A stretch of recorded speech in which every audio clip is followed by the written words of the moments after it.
まだ少し、ログインが続いているんですけれども、時間になりましたので、そろそろ始めています。あ、ウィンちゃん。People are still coming in, but it's time now, so we're going to start that. 皆さん、こんにちは。こちらは、東京日本橋小伝馬町のアートギャラリー、ルーミー247ファインアーツです。私が代表の篠原と申します。東京をはじめとする日本の皆さん、そしてオーストラリアの皆さん、今日はようこそお越しくださいました。Hi everybody, this is Rumi 247 Fine Arts Gallery in Kodenmacho, Nihonbashi, Tokyo. I'm the director, Shinohara, and everybody has logged in from Tokyo, Australia, France, and the rest of the world. Welcome. 私たちのギャラリーは、特定の企業、団体のスポンサーを持たない独立系のアートギャラリーとして18年運営しています。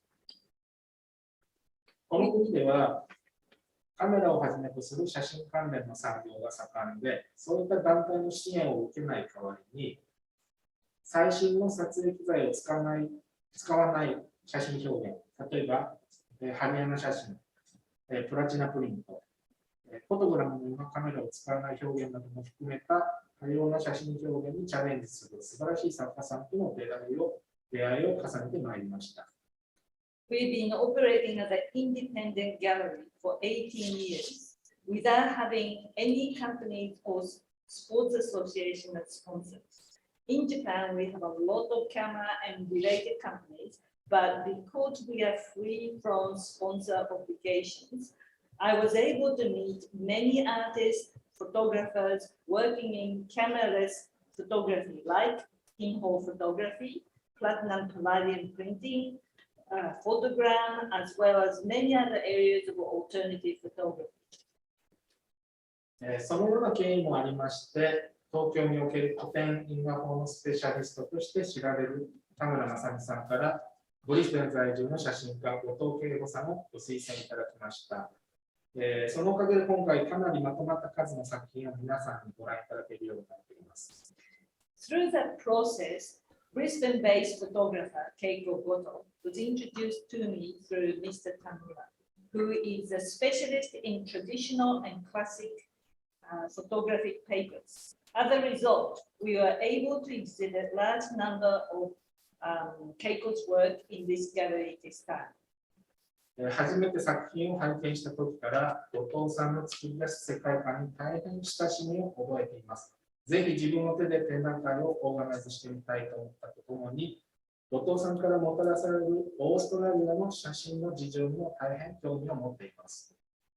From the first impression of seeing Keiko's work, I was transfixed with the atmosphere that her photographs produced, and got very interested in hearing her comments about the photography situation in Australia. I definitely wanted to organize her exhibition at my gallery. 日本とオーストラリアといえば、かつて石田喜一郎さんがシドニーカメラクラブに所属して数多くの作品を発表されていたというのが真っ先に思い出されます。しかし、今日の彼女の情報については、日本のメディアでも取り上げる機会はほとんどありません。Thinking of Japan and Australia in the photography world, I immediately think of Kiichi Ishida, who used to belong to Sydney Camera Circle and exhibited a lot of photographs. But now, his photographs and activities are not talked about in Japan anymore. 同様にオーストラリアにおいても日本の写真表現が今どのようになっているのか、あまりご存じないということも今回お聞きしました。欧米に比べましてオーストラリアは時差が少ないということもあり、インターネットを使ってこれから相互に交流を深めることができたらとても楽しそうだと思っています。At the same time, I also hear that the artwork and activities of Japanese photographers are not known in Australia either. Since There isn't much time differences between Japan and Australia. It would be a real pleasure if we can exchange images and information on photography between two countries. 今日は後藤さんの作品に加えて、日本とオーストラリアの写真の事情についても情報の交換ができたらと思っています。Today, I'm hoping to be able to exchange some information regarding photography in Japan and Australia, as well as introducing Keiko's work. まずは今回の写真展の作家である後藤桂子さんを紹介します。そして東京とブリスベンから3名のパネリストを後藤さん2人にお迎えしましたので、合わせてご紹介いただければと思います。こちら、後藤さん。それでは後藤さん、よろしくお願いします。Firstly, I'd like to introduce Keiko Goto. We also have 3 members of panelists through Keiko's large format and alternative photography connections. Here is Keiko. Here is Keiko. Okay. Thank you for registering today. I really do appreciate, and I have to have this little tag so I know which language I am talking in. I'm talking in English, so I can remember to translate in Japanese.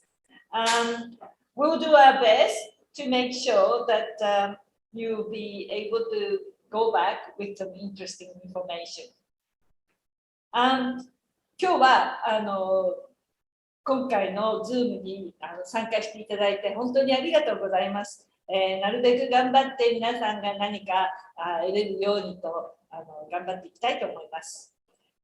まず私が写真を始めたのは私の父が持ってたライカの 3B 1938年製のカメラを私が生まれた年に自分の子供の写真を撮りたい、つまり私なんですけどを撮りたいと思って買ったんですが、その後、もうだいぶ年になったので、それが私に譲り受けて、25年間ぐらい、そのライカの 3D で35分で白黒写真を撮って自分で暗室でプリントしてました。2017年からは 8x10 と57の大判カメラで撮り続け、オルタネティブプリントの古典技法をいろいろ学びながらやってきています。My father bought an old Leica 3B manufactured in 1938 to take a photograph of pictures of his first child, which is me. And now he's older, and I have taken that camera, and I've been taking photographs using black and white film using this old camera for about 20 years.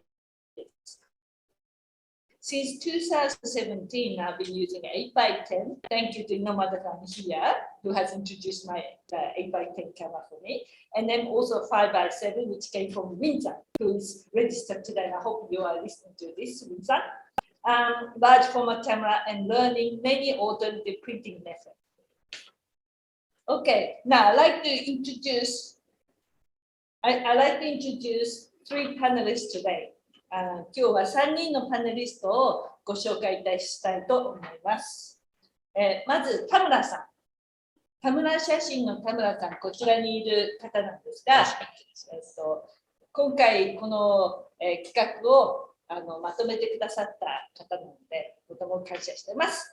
まず田村さんはモノクロ現像所、蓮沼フォトにて写真現像やプリントを12年間勤めてまして、それからカラーもできる田村写真を設立されました。商業カメラマンなどの仕事をしていらっしゃいました。2009年からオルタネティブを取り入れて、現在ではほとんどの仕事が古典技法に関係したものです。また、サヤのタイプやプラチナプリントなどもデジタルから入る方が増えるなど、写真表現の可能性を追求している今になります。He has worked at a monochrome laboratory called Hasunuma Photo for 12 years, developing and printing photographs. Established then Tamura Shashin photography, which catered for color as well as monochrome. The main customers were commercial photographers. However, since 2009, we have been incorporating alternative printing, and now most of our work, or his work, is based on classical printing techniques. In addition, there's been an increasing number of photographers using digital cameras, but wanting the final prints to be done using old printing techniques, like cyanotype, platinum palladium, and many more people are now exploring new photographic expressions. Next, I'd like to introduce Inomata-san from Atelier Chaten.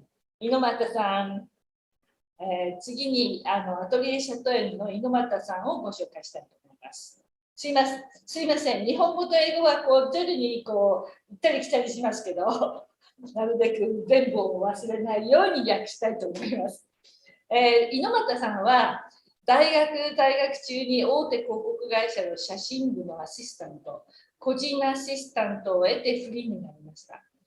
雑誌、広告などの撮影をしながら自身の作品も制作している中で、オータネティブプロセスを知り、以後プラチナプリントをはじめ、その他のプロセスで作品を制作していらっしゃいます。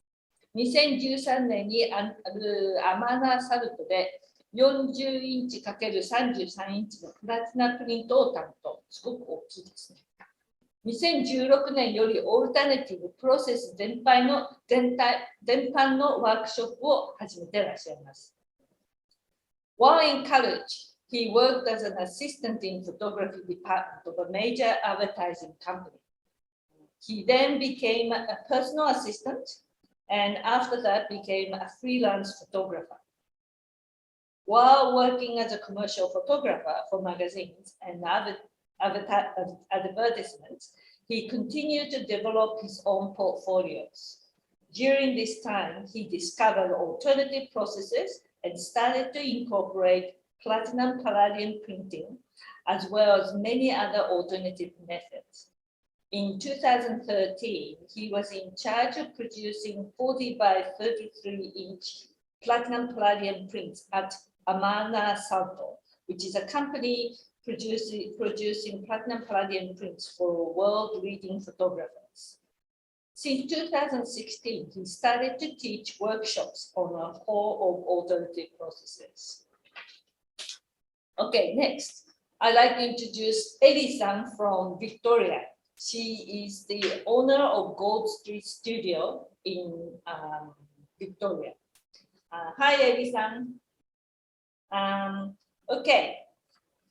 Gold Street Studio workshops, established in 1999, developed out of a passion and concern that many early photographic processes and techniques were losing their places in photographic institutions and art world. The studio now provides a resource center for local and international students to experience and learn the art, craft, and science of traditional, alternative, and historic photographic processes from professional instructors. Eddie-san does instructing number of alternative processes in her studio and also in colleges and tertiary institutions around Australia and in China. She invites instructors in from England like Mike Ware and Tim Ludman, and from USA, Jerry Spagnoli, Elizabeth Opalenik, and Christina A. Anderson, and other people. After some years of research, the Salt Printing Manual was published in 2011. She has a Bachelor of Applied Science Photography, Master of Applied Science Photography at RMIT University, Diploma of Illustrative Photography and Bachelor of Business from Monash University. She loves using the 8x10 Xena camera and 120 roll film Pentagon and exhibit widely. Work is held in private and public collections, locally and internationally, including Nanjing University of Arts, many places in China, and State Library of Victoria, Australia. I'm a fellow and past president of IPT, member of AICCM and AIC in USA.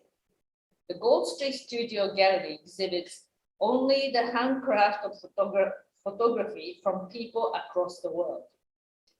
Includes albumin, bromo oil, carbon transfer, casing, chrysotype, cyanotype, dry plate negatives, gum bichromate, oil printing, salt printing, platinotype, platinum palladium, collodion, plus many other processes. Okay, now in Japanese. ゴールドストリートスタジオのワークショップ、1999年設立は、多くの初期の写真プロセスと技術が写真機関やアート界での地位を失っているという懸念と、その技術に対する情熱から発足しました。スタジオは現在、地元の学生や留学生がプロのインストラクターから写真のプロセスの芸術、工芸、科学を体験し、伝統的技術、オルタネティブ、また古典技術を学ぶためのリソースセンターを提供しています。私は自分のスタイルやオーストラリア国内、また中国の大学や専門学校でこれらのオルタネティブ技術を指導しています。イギリスからマイク・ウェイとティム・ラッドナン、アメリカからジェリー・スパギノリ、エリザベス・オパレニック、and クリスティーナ・ A. Z. アンダーソン、and 他の方を招待しています。数年にわたる研究の末、2011年にソルトプリント手引き書を出版しました。RMIT 大学で応用科学写真学科の学士号、応用科学写真学科の修士号、モナッシュ大学でイラストレーティブフォトグラフィーの修士号、ビジネス学士号を取得しています。私は 8x10 ディナーキャメラと120ロールフィルムのペンタゴンを好んで使用し、作品は多く展示されています。作品は南京、芸術大学、中国の多くの機関、オーストラリアのビクトリア州立図書館でコレクションされています。私は IPT のフェローと元会長であり、AICCM と AIC アメリカのメンバーです。ゴールドストリートギャラリーでは世界中の写真家の手の工芸写真のみを展示しています。鶏卵子プリント、ブロモオイル、カーボントランスファー、ガゼイリ、クリストタイプ、サレアノタイプ、カンパンネガ、ジュークロム酸ガム、オイルプリント、ソルトプリント、パラジウムプリント、コロジオン、その他多くのプロセスを教えています。これが3人今日参加していただいているパネルの皆様の、紹介です。ありがとうございます。まずちょっと後藤さんの作品を少し紹介します。会場の様子ビデオに撮りましたので、ちょっと切り替えたいと思います。写真展は今日が初日で、来週の日曜日までやってますので、日本の皆様、ぜひ遊びに来ていただければと思います。Firstly, I'd like to show you a small short video of Keiko's exhibition. The exhibition started today and it will be on for 2 weeks till the Sunday. For those Japanese people, please come and have a look during that time.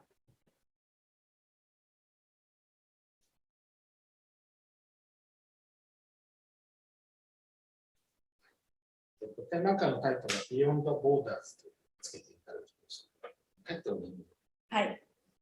篠原さんが、まず最初に後藤さんを説明するのに一番適した言葉は何ですかと言われて自分を振り返りました。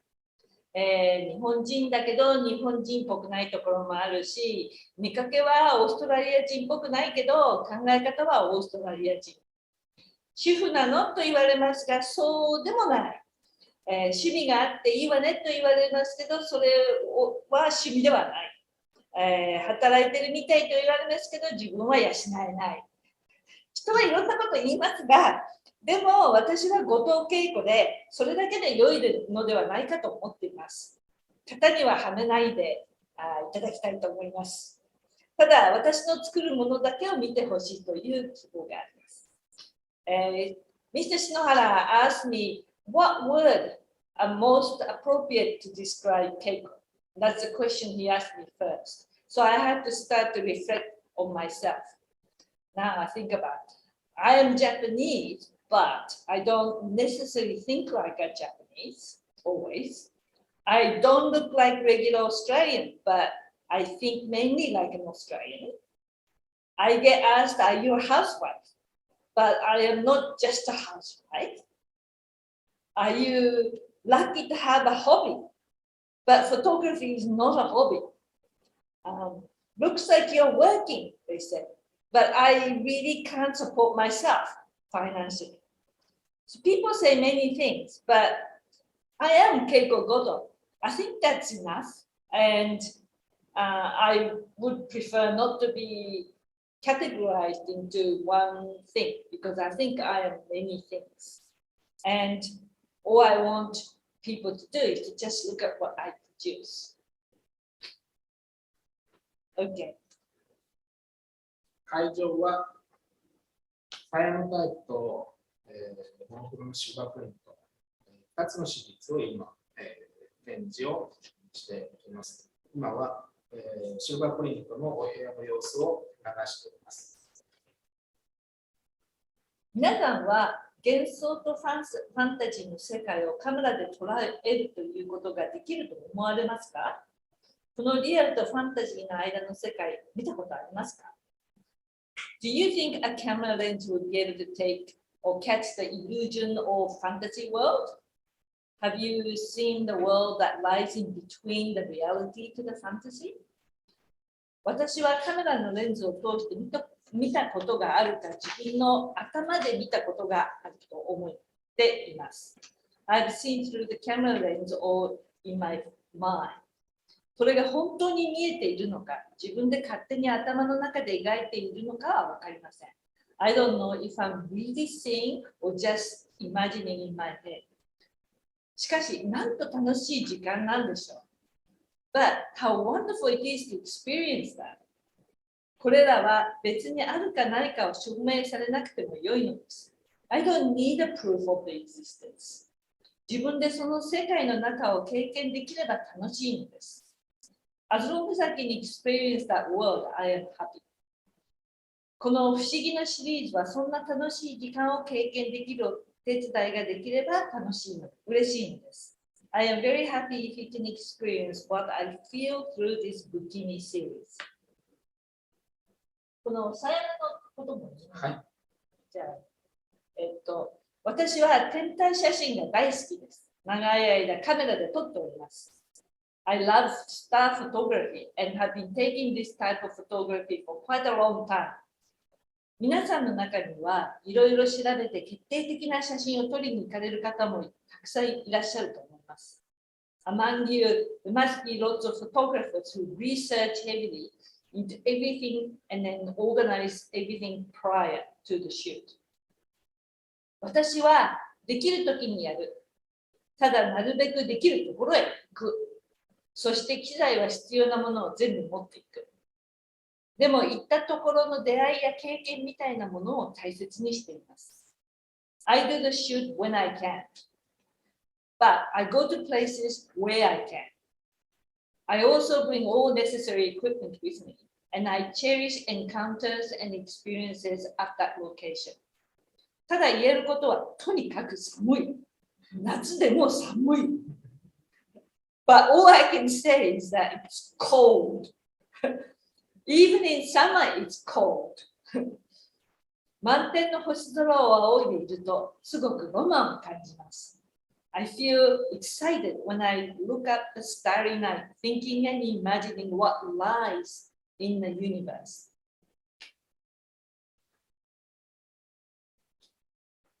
じゃあ、画面を切りますね。はい。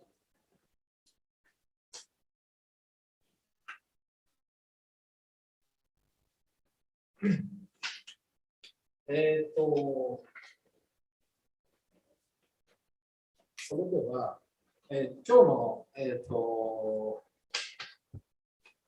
パネリストの皆さん、それから私、下原、短いですけども、後藤さんの、作品、それぞれお立場が違いますので、どのように感じているのか、見えているのかっていうのを、ちょっとお話しできればと思っています。僕からでいいですか。はい。はい。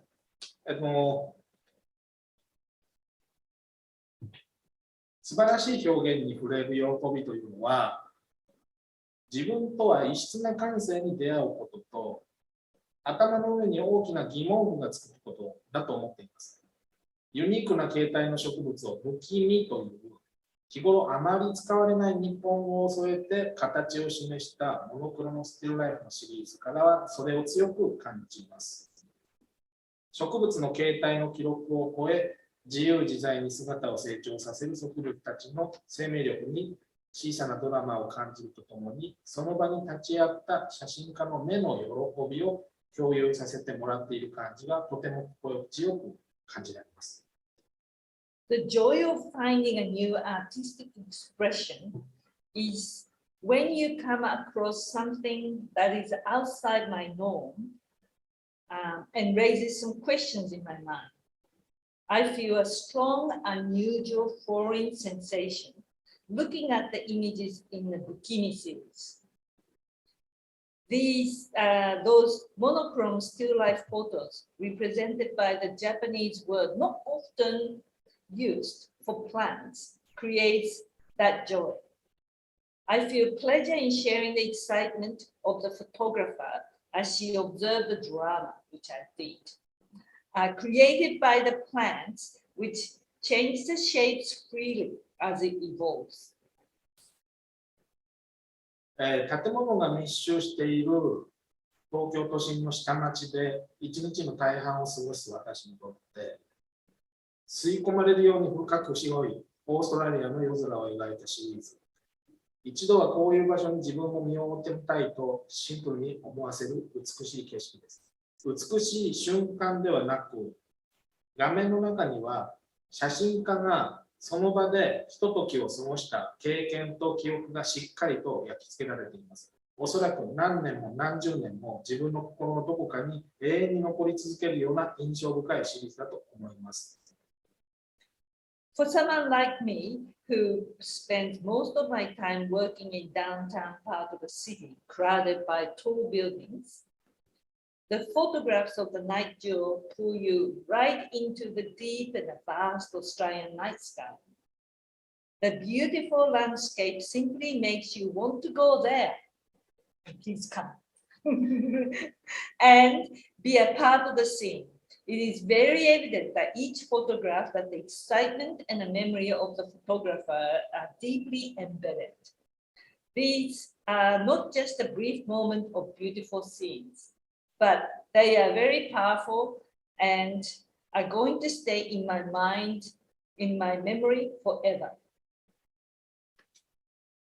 2つのシリーズは見た目は大きく違うんですけど、ピュアな視点と見るものに前向きなメッセージを送る制作態度が私にはとても親しみを感じる作品に見えています。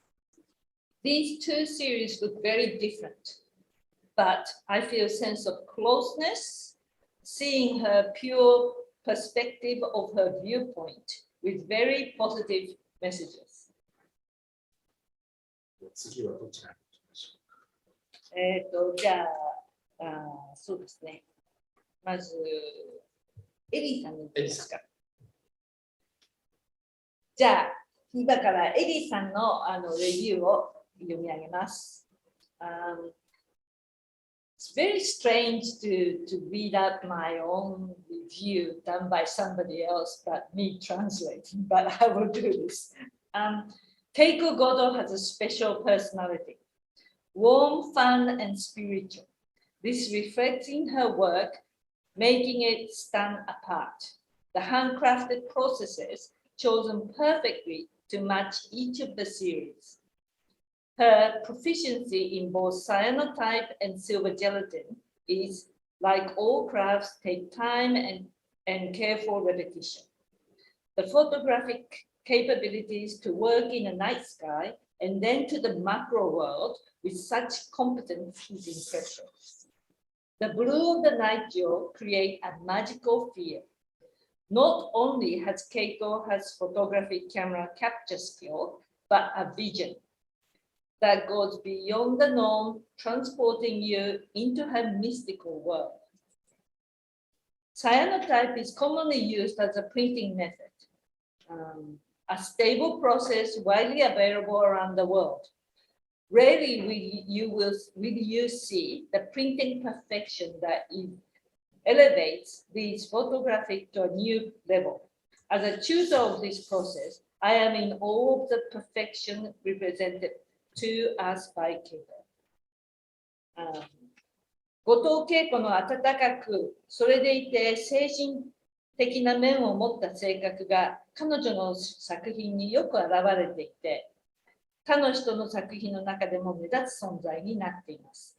また、それぞれのシリーズの題材にあった手作業の技法を用いているのは言うまでもありません。また、それぞれの彼女が使用しているサヤのプリントも銀塩もそのスキルの高さと熟練度のレベルがそこにかかったたくさんの時間と反復度を表しています。天体写真からマクロ写真に至るまでの技量は見事であります。ここ読みました夜の宝石のプルシャンブルーは神秘的な雰囲気を醸し出す。後藤の天体写真の技術以上に彼女のビジョンが見ている人を神秘的な世界へ導いていくのであります。サヤのタイプは世界中よく使われている安定したプリント技術でありますが、後藤がここで使ったレベルまでのものはなかなか見ません。このサヤの技法を教える身の私から見ても、後藤の高いレベルで完璧なサヤの技法には完璧させられる。Bukimi series now. What a total enchanting series. The still life work is far from still. That's a very good way to express my series. I'm really happy about this. These are alive, fun, and in some cases very endearing, some sensual, some captures from another world, some creatures from another world. Again, the skills of this photographer are clearly working to give total control on the 8x10 camera, analog film camera. The depth of field and rendition of texture meticulously represented in the silver gelatin printing process. By Eddie Young, Gold Street Studio, April 2022. 不気味。なんと心を魅了するシリーズなんだろう。このスティルライフは果てしなく静止から離れている。これは生き生きとして楽しく、また愛らしくもあり、官能的でもあり、また中にはまるで宇宙から来た未知の生物のようでもある。ここでも後藤の 8x10 カメラ、フィルムを使うスキルは明確に現れている。被写界深度と質感の描写が細心の注意を払って銀塩プリントに表現されているのである。by Eddie Young, Gold Street Studio, オーストラリア。2022年4月。次は、じゃあ、猪俣さんお願いしますか。猪俣さん。はい。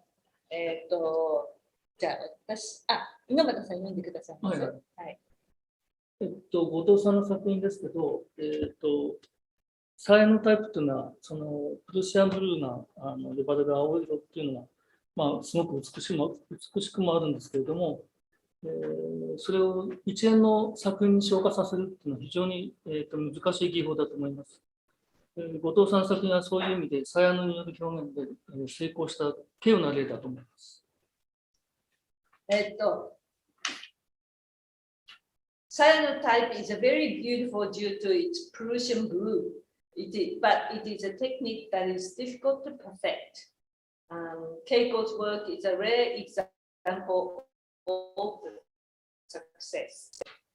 実は、このサーヤのタイプと銀塩の、シリーズが、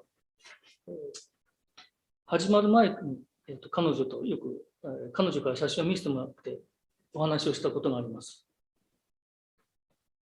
This ごめん series なさい、ないです。There's no translation. 今思いついちゃったから。Okay, so we change now. We're a bit more freely. I have started 8 by 10. I'm speaking English.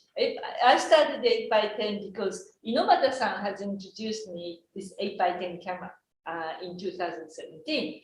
He said to me, Goto-san, there is a person, a photographer who doesn't use this camera and like someone to use this camera. Well, how about it? So I thought,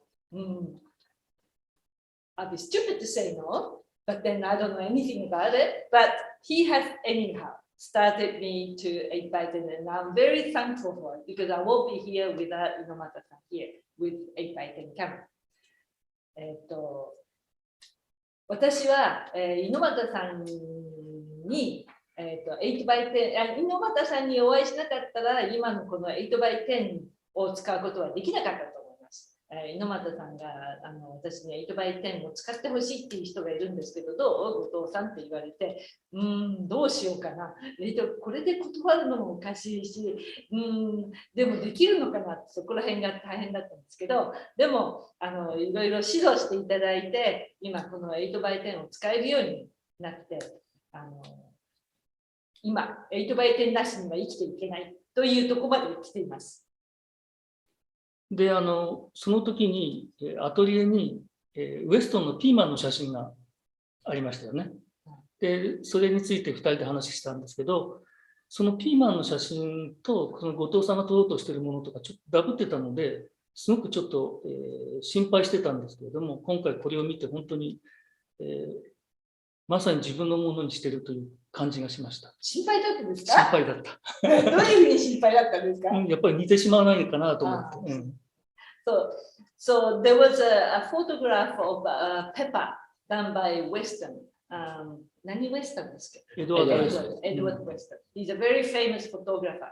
And he heard me explain what I wanted to achieve. And he was looking similar to what the Western did. So he was a bit worried that, you don't want to do exactly the same as that, But after seeing this series produced, he was very happy to know that I have mastered it, what I wanted to do, to make it as my own story series. Yes. で、この銀塩の作品は長時間録音で撮影されているものが多いと思いますけど、そのものの内面まで録音されているような、本当に後藤さんの何でしょう、辛抱強いというか、強情なところもあるそれが多分功を奏してるんだと思うんですけど、もう本当にものの内面まで透かし取っているような、そんな感じがしまして、最初からちょっと関わってたので、ちょっと感慨深いものがあります。By looking at these, he was very happy to see that I have mastered it as my own thing. And these, and he knows how stubborn I am, and he knows that I will persist. And he thinks that I have forgotten what he said, but he thinks that I have mastered it, and it looked like these are the photographs that not just taking a superficial image of the object, but looks like it's actually taking photograph of the inside or what lies behind the surface of these items. So he was very happy about the result. Thank you.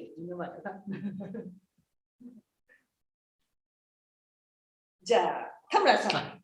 はい。田村さんにもいっぱい書いていただいて、田村さんがいなかったらここまで行けなかったと思う。今回の写真展ができたかったと思います。ありがとうございます。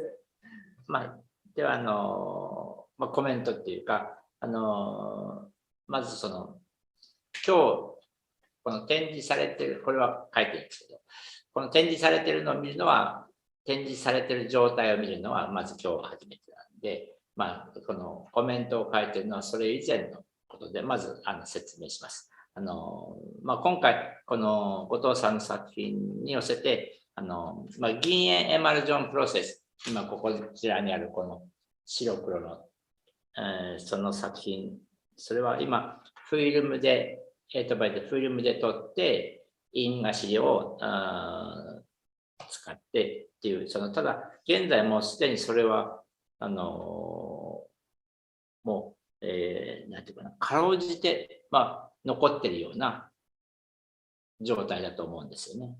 それは市場の中で。しかし、この厚手の印画紙に現れる銀のこの発色、色ですね。これはもうちょっと他のものとは変え難い存在感を持っています。同じように、サイヤのタイプのシリーズも、サイヤのタイプのプリントっていうのは、鉄を使った、鉄の青さを使って、表現されていますけれども、いつも見てる鉄とはもっと全然違う、鉄とは思えないような、なんか崇高さを、抱かすようなものです。で、私たちは特に、私はなんですけど、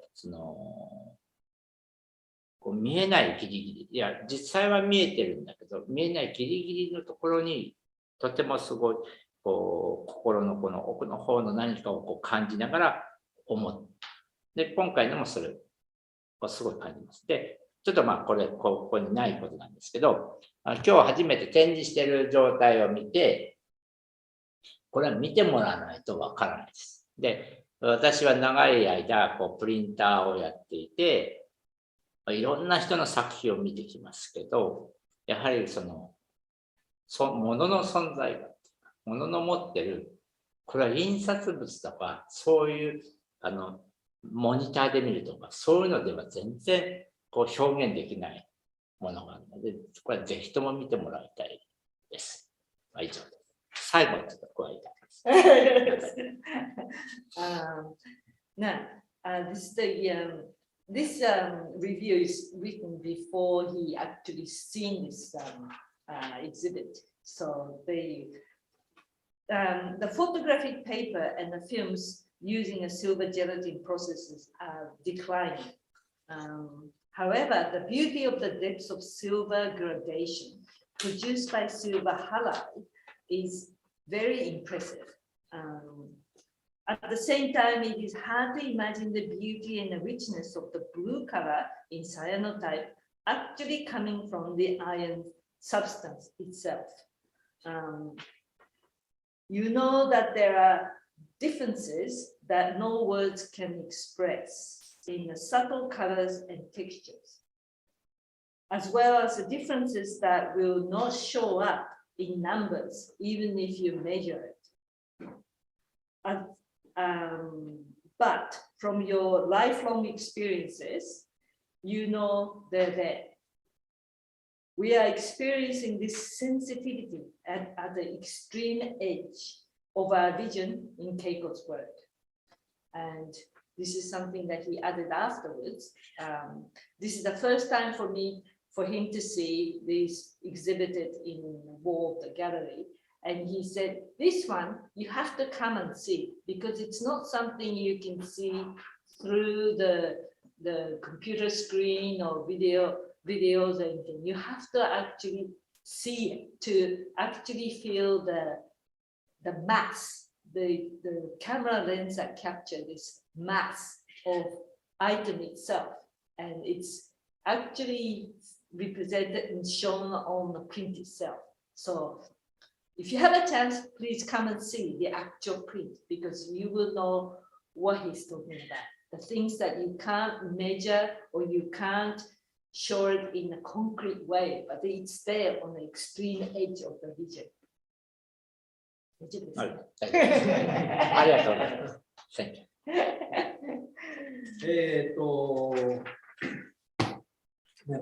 今日は東京とオーストラリアとつながってますので、ね、まあ、他にもいろいろ、今日はそれぞれの、スペシャリストの皆さんにゲストで来ていただいて、相互になんかいろいろこう聞きたいこととかもあろうかと思いますけど、なんか田村さんとかいませんか？ベリーさん。はい。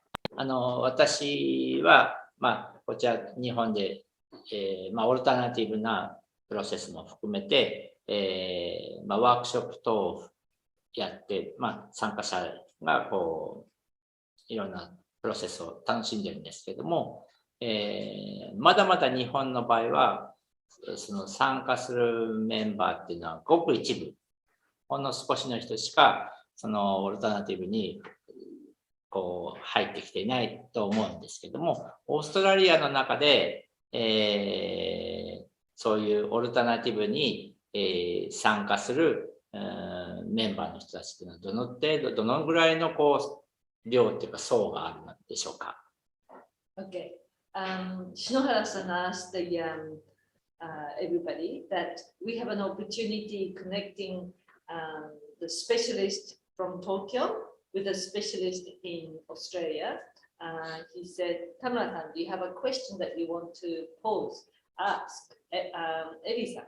So Tamara-san said, in Japan, he's been teaching alternative processes, old style printing methods and all this.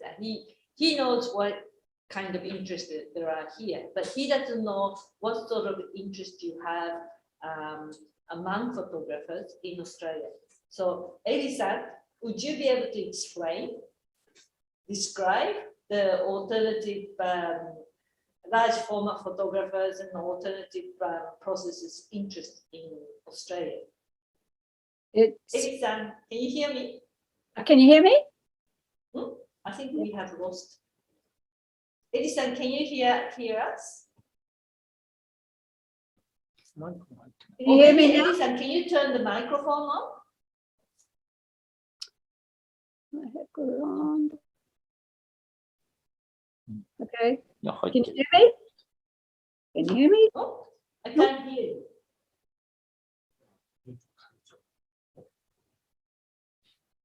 Can you hear Eri-san? I can hear you. I'll just turn that down.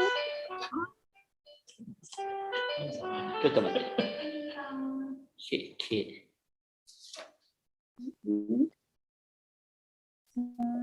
Eri-san, can you hear us? The speaker. Yes. Your turn. Yes, I can hear. Oh, she You can hear me? us. But we can't hear you. Okay. Select the microphone. Is it? Oh, you can hear her?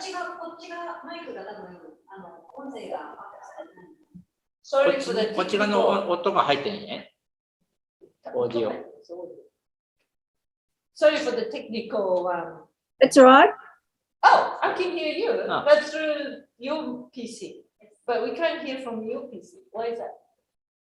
今 Sorry about that. 変な音が。 That's okay. Be patient. We'll get back. Can you?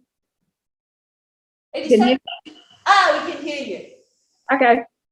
Thank you. Sorry about that. Okay, so Tamara-san wants to know about what kind of interest you have in Australia with the large format photographers and then alternative processes. It's been growing I started Gold Street probably about nearly 25 years ago, and it's just kept growing. But more in the last 10 years, the speed of which it's growing has been much more rapid. So not only in the handcraft, but also in large format, especially with wet plate, collodion. There's been a strong interest with that. But the handcraft of photography, the universities, the schools, artists, it's just massive as far as the growth is concerned. Okay. And Okay, let me translate. エリさん25年ぐらいずっと教えていらっしゃるんですけど、オーストラリアでやっぱり大判カメラだけではなく古典技法とかそういうのの特にすごく増えてきて、特に、出版とか、What was the other things? Web play, Claudian, and what was it, Edison? Generally the handcraft of photography. 自分で手でやる作業の古典技法っていうのが今すごく流行ってるそうです。聞いていい？はい。猪俣さんもask a question。日本の写真家、オーストラリアの方はあまり知らないという話を聞きましたけど、オーストラリアの写真家も我々は知らないんですけども、オーストラリアではメジャーなのはやはりアメリカとかヨーロッパの写真家ですか？猪俣先生、he knows that we don't know too much about Australian photographers, and Australians don't know too much about Japanese photographers, but in Australia, who would you say the major international, the most famous photographer? Are they mainly Americans or Europeans, did you say? Yeah. Eric? Yeah, okay. Europeans, English, American, yeah, across the board, some Chinese. So I just think it keeps gathering a momentum everywhere, and the linking gets stronger between each of the countries, especially with internet and Facebook and all the other mediums that are going on. We become much more connected in a way.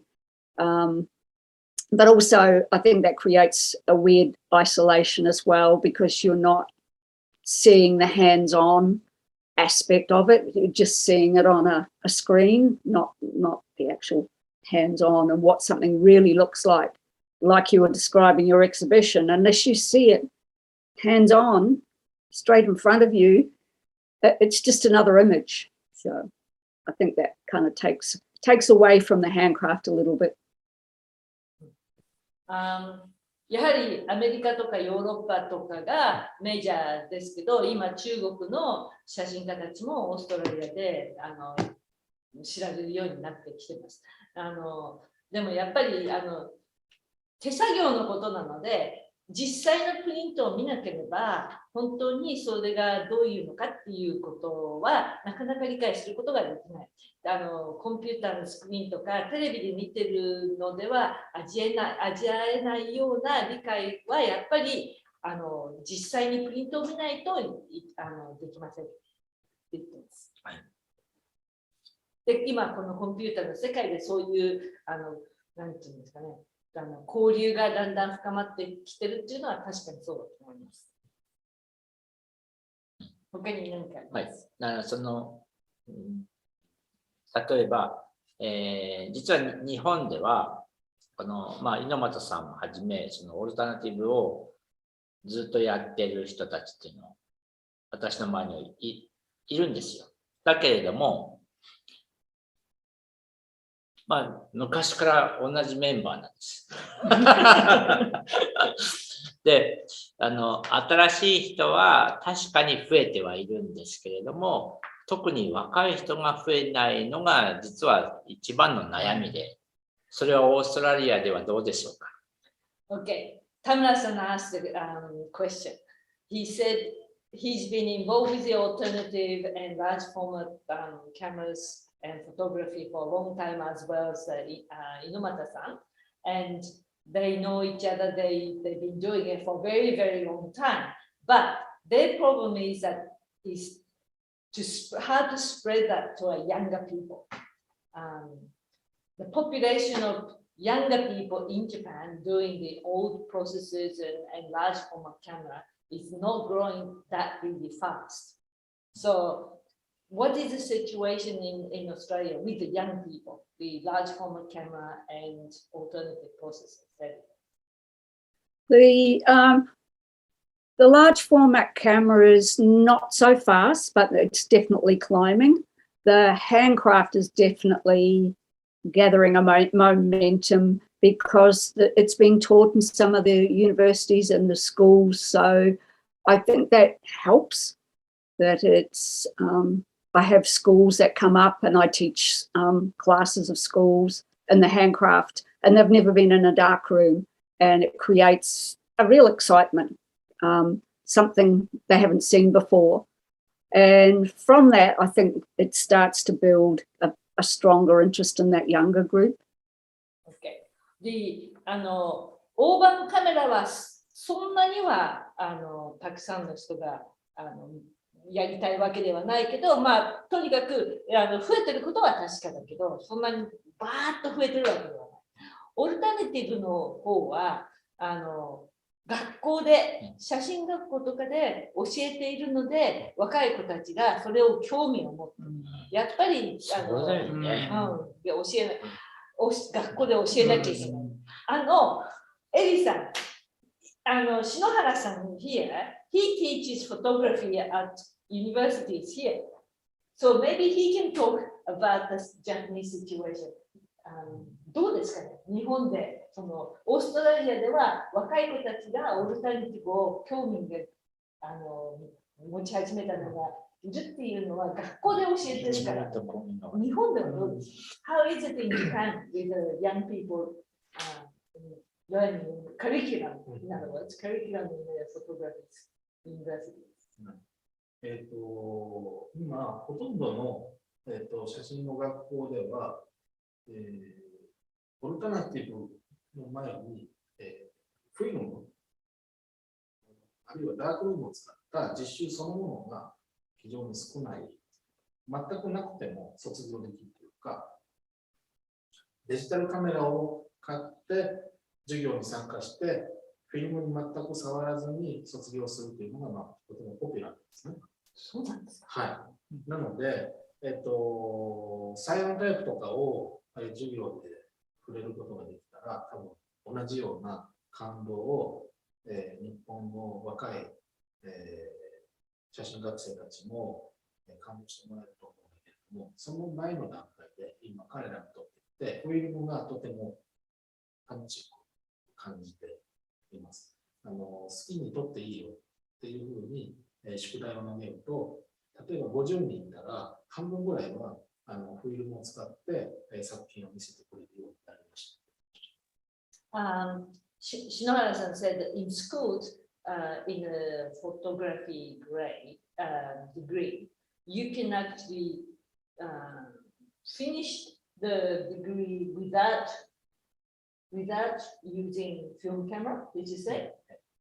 Only you only need to use a digital camera and still be able to graduate photography degree here. But now he's been teaching students with films. He said, you can use a film, you can take anything you want.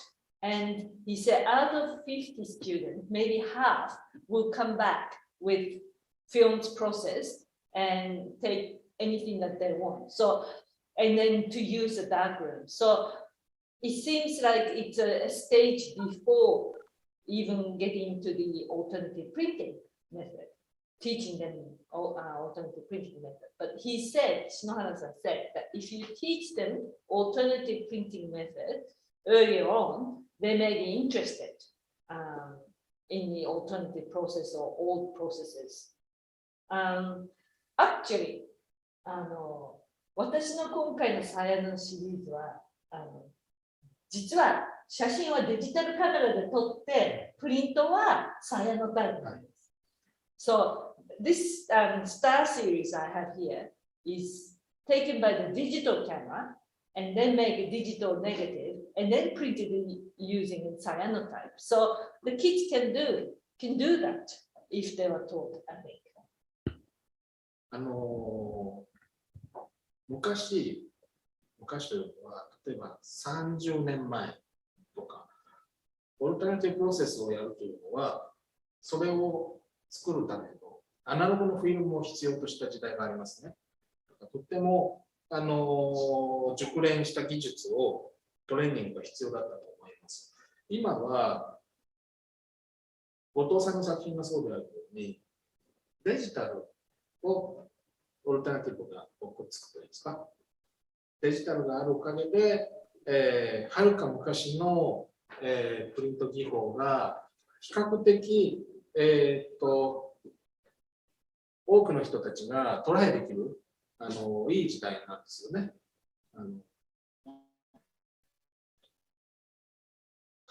見えますかThank you. Good idea. 30 years ago, 30 years ago, it used to be that you have to use a film to be able to use alternative processes.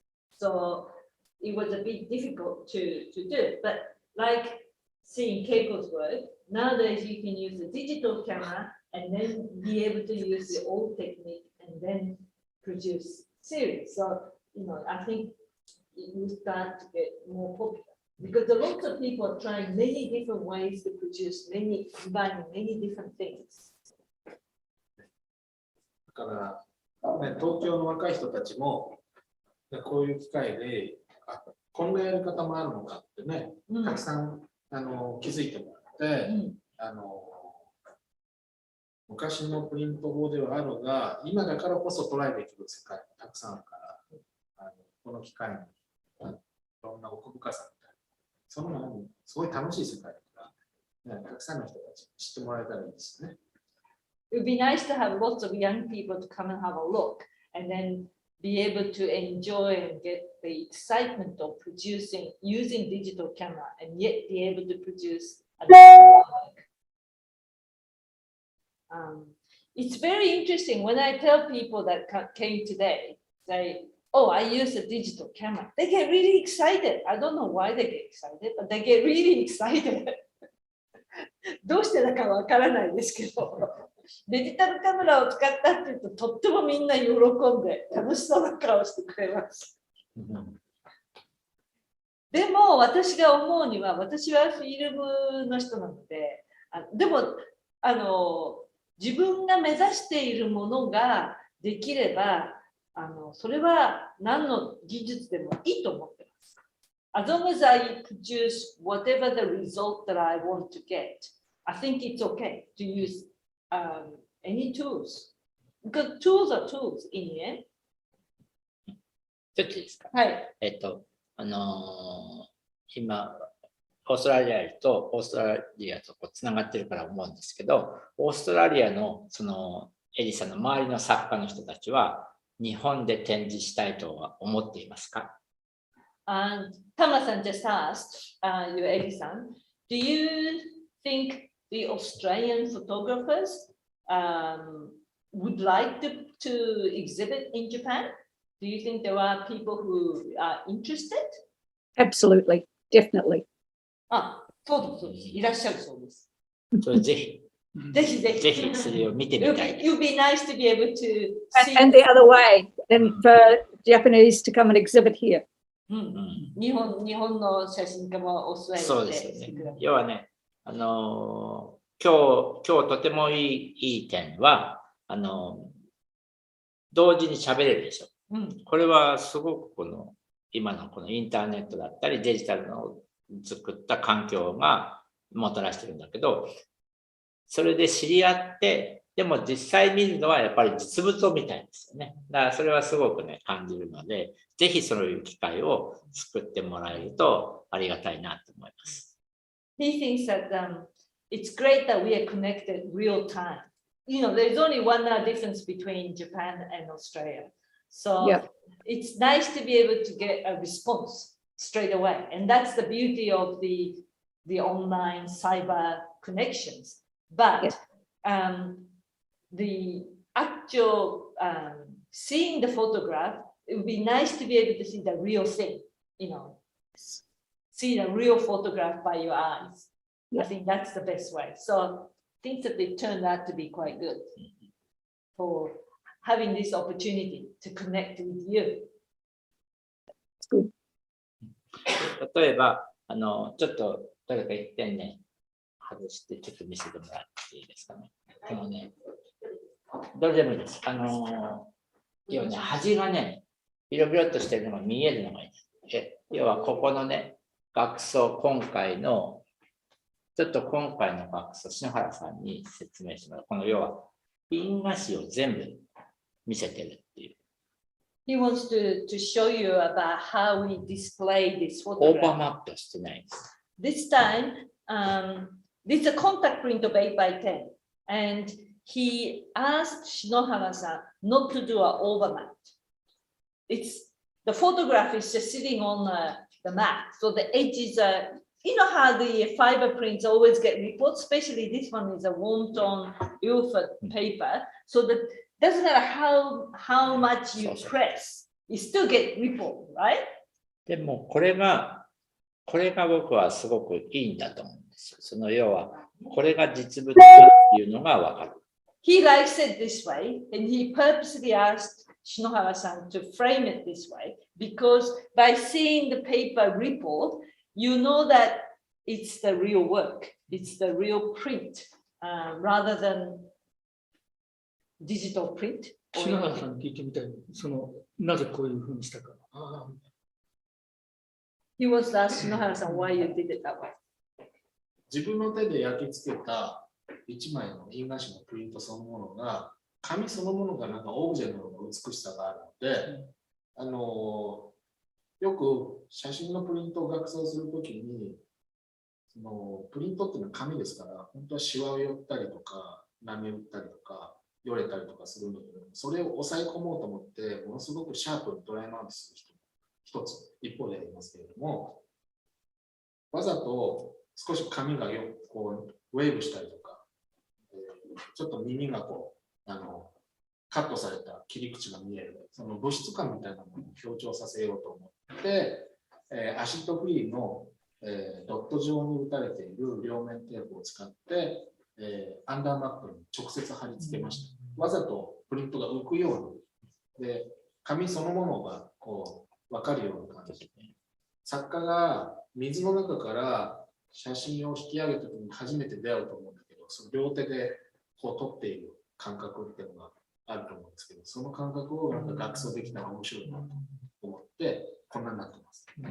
He did it this way because when the photographer pulled the paper out of the chemicals or water, the feeling of the surprise and the feeling of the paper coming out of that feeling, he wanted to show it in the way you frame it. And that's why he thought it was interesting to see, wanted to show how the papers are rippled like this. Does it make sense to you, Eddie? It does. Because normally the immediate thing, or some people actually glue it flat onto the back paper. No. Some people do. Some people do, right? Or Yeah. some people try to put the overmat to make it, to hide the ripples or imperfection, if you like. But he wanted to show how it comes out of the paper, water, chemicals, and then when you dry, ripples. And it shows it's the handcrafted print. And there's no need to hide it, is what he wanted to. That's the reason why he framed it and matted this way. ここでもう一つちょっと質問。質問が入ってるんです。入ってる。あ、そう、Okay, オッケー、オッケー、オッケー。質問。はい、ゆかさん。サイヤのタイプを、後藤さんに。はい。で、サイヤのタイプを始めたばかりの方からなんですけれども、指示体作りに関してデータを反転させて OHP フィルムなどにプリントされていますか？また、日照量などかなり実験されたと思いますが、あのレベルのブルーが出るまでにどんなことをされましたか？お願いします。はい、結構たくさんいろんなことをたくさんやってるんですが、まず、ピクトリコを使ってます。でもその前に、OHP フィルムってことですよね。違う。違う。それは違うものです。だから。It's not the OHP film. I use a pictorial film. Pictorial to print. だけど、この人、日本語ですよね。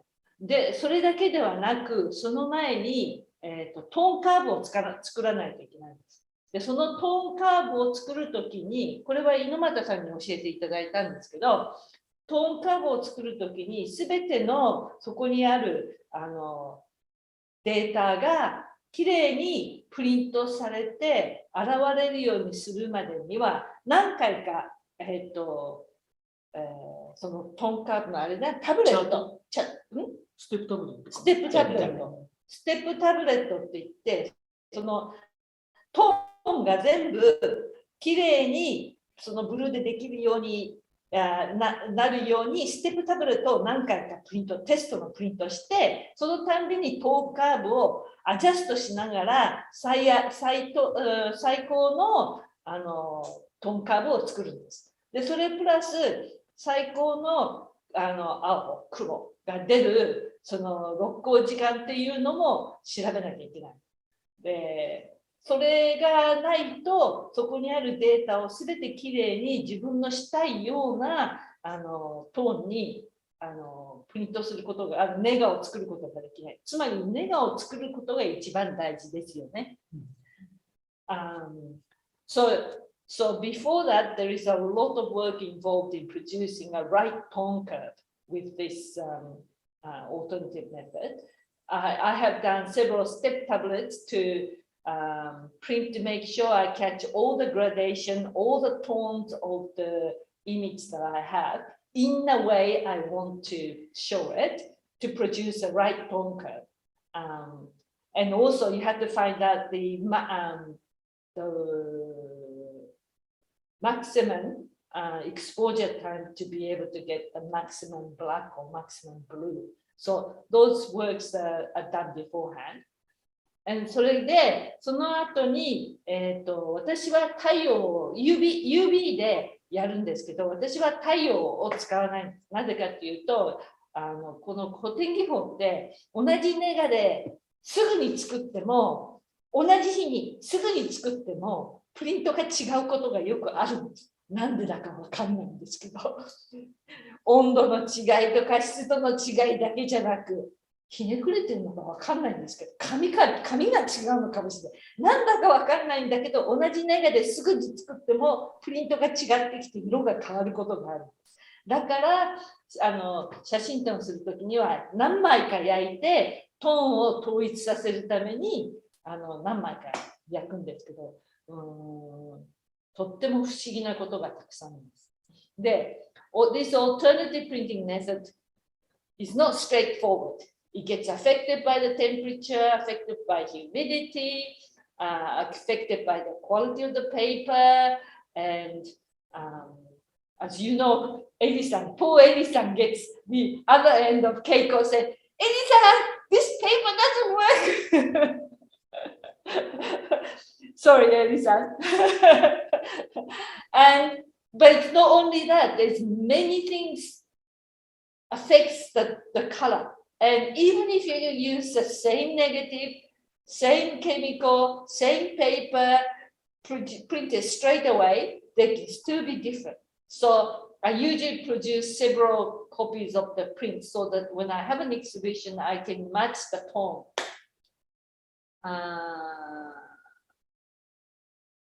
それでいいですかね。答えましたかね。はい。はい。他に何か来てます？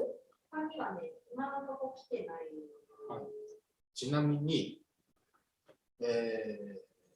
多分特に東京の視聴者の方は、これからオルタナティブやってみたいとかっていう人ももしかしたらいらっしゃるかもしれないんですけども、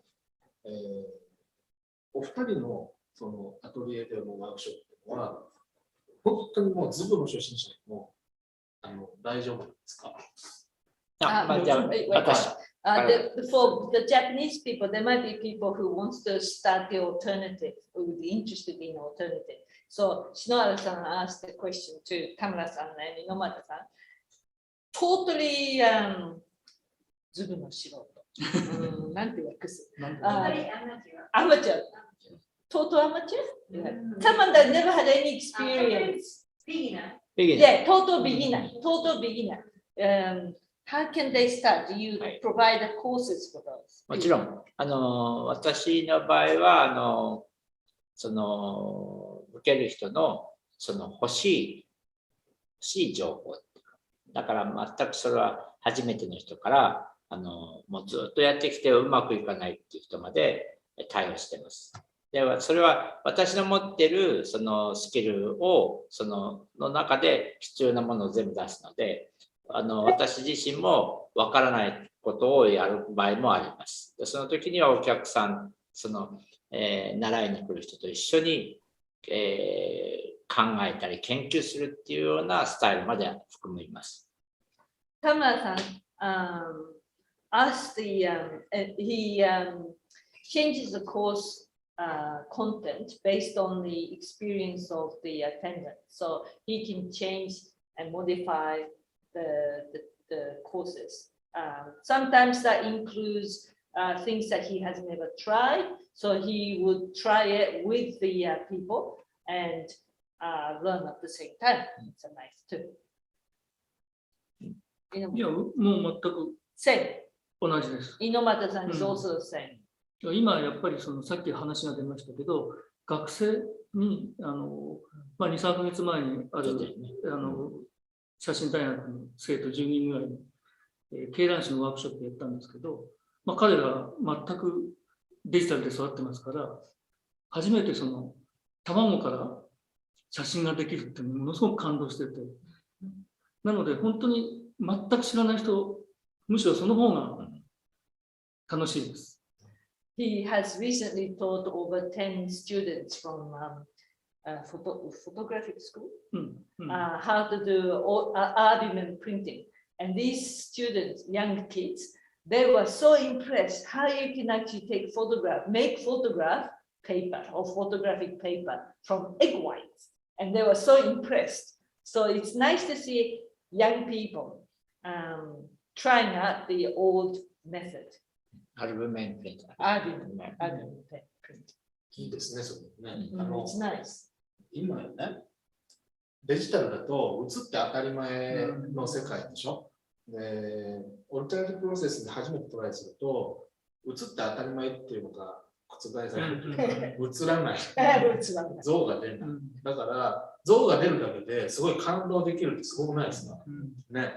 だから学校の先生がやっぱりそういうことに興味を持って生徒にちょっと教えをしてあげるっていうのが多分今の写真学校で一番大切なんじゃないかと思うんですよね。昔の本当160年とか、大昔の写真誌の人たちって本当に周りの人たちもそうだと思うけど、像が映ったっていうだけで多分感動を共有できた時代があったと思うんですよね。だから写真家っていうかカメラを操る人ってものすごく尊敬されてた。そうですか。絶対そうですよ。だって見たことないんだもん。尊敬されるだけではなくて大変に高額な報酬をもらう。嘘！今と違う。So they're saying that Shinohara-san said the digital world, it's normal to be able to just push the button and see the images printed come out of the printer. But in the old method, it's just so impressive or so exciting just to even see a faint image come out. That excitement is so precious. And he wants to get kids to experience those excitement. And in old days, photographers, because it was such a exciting thing to see the image come out on a photographic paper. Are we talking about old days, right? Old days. Even just to see a photograph was a very impressive thing. So they were respected and they also earned a lot of money. A bit different from nowadays, isn't it?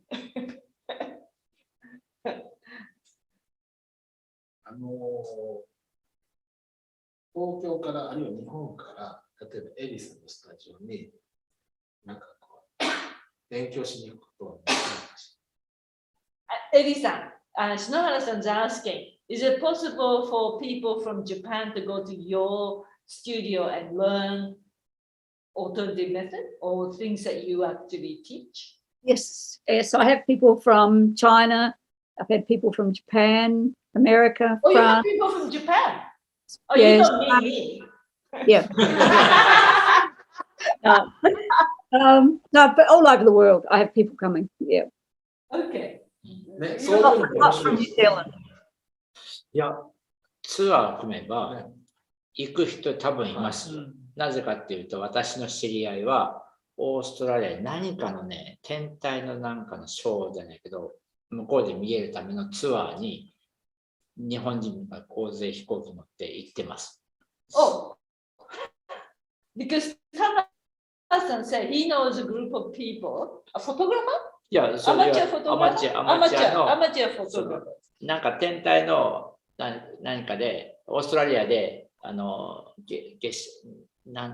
スペシャルな、 Yeah. それオーストラリアで見えるっていうことで、飛行機に乗ってツアーで行ってます。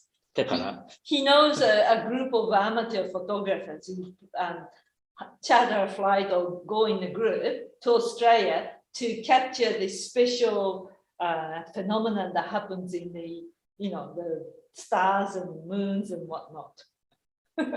At the outback. Probably, yeah, probably, yeah. その逆はどうですか？ How about the other way around? Do you think? ね、来てまたこっちでも勉強したら面白いですね。I think the interesting thing about Japan is that washi paper. I am pretty sure a lot of the Australians are a bit not quite sure about washi paper because the world of washi paper is very deep and it's different depending on the washi maker and the different area. It's different and it comes out differently. It's a real big myth, isn't it? Yeah. There's a lot of Japanese paper sold here. A lot of photographers use Japanese paper, especially origami paper.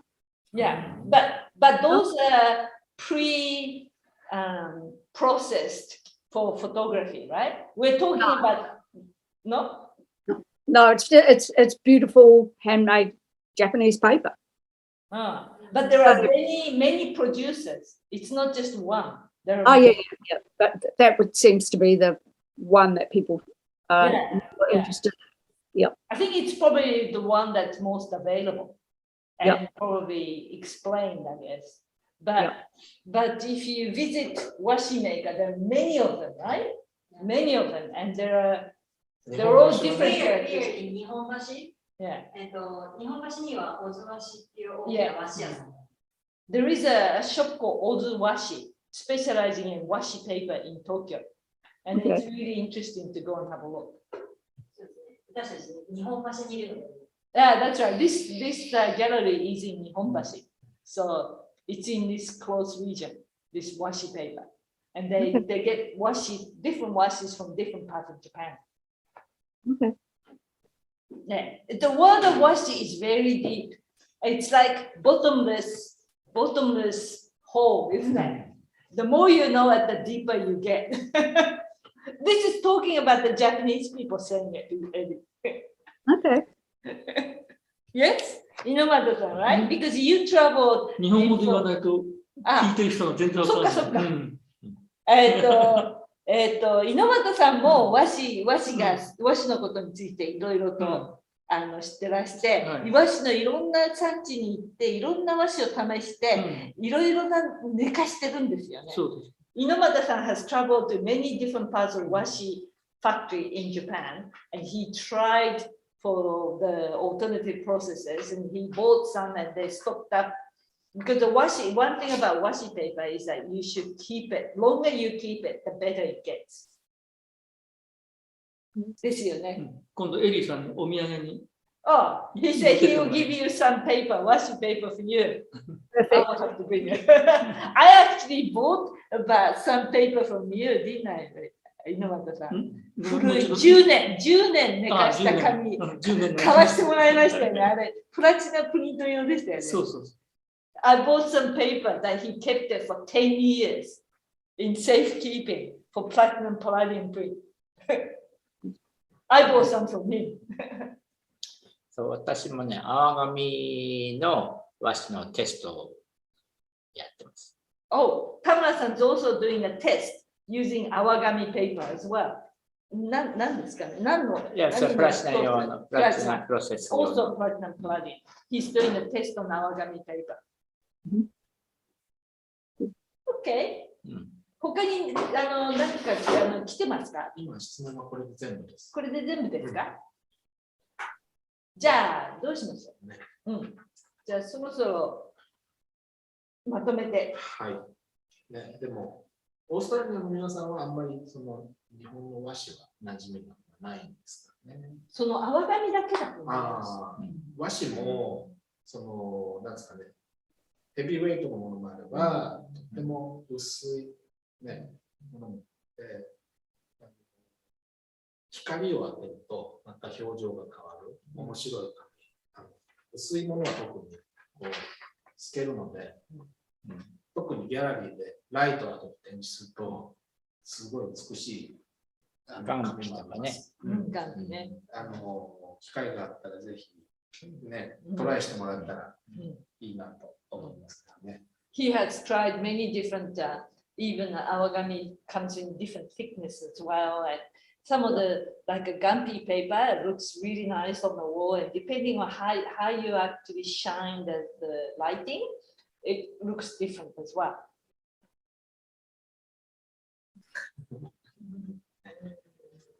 でも、ね、これが一つのキックオフじゃないですけど、せっかくのご縁ですから、ね、またなんか機会があったらこうやって、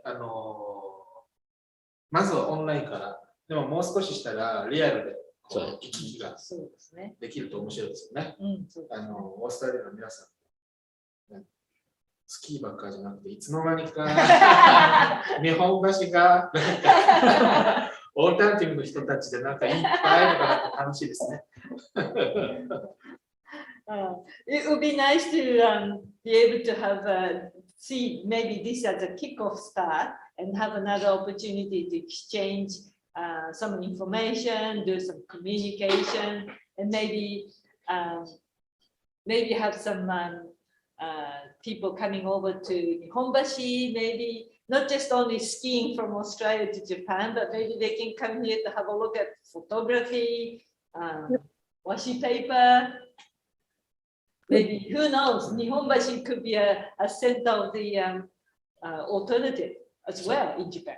もう一つは今、大変な円安なので、日本に来る大チャンス。Hamura-san said it's very cheap. The yen is very cheap, so it's a good opportunity to come to Japan. You get more yen for a dollar, Australian dollar. Okay, じゃあ、まとめていきましょう。ね、そろそろ時間が来たようでございます。ね、展覧会、今日始まったばっかりです。ぜひ、日本の皆さんは来週の日曜日まで、あと2週間やってますので、お立ち寄りいただければと思います。オーストラリアではこの後あれですよね、また後藤さんの展覧会が、これをそのままというわけじゃないですけど、11月にメルボルンで、はい、あるそうでございますね。これからもぜひ、またお付き合いが続ければと思っています。ね、Okay, it's nearly the end of the time, so it would be nice to be able to have another opportunity, and this exhibition goes for another 2 weeks. So for Japanese people, if you have a chance, come over to have a look at the exhibition.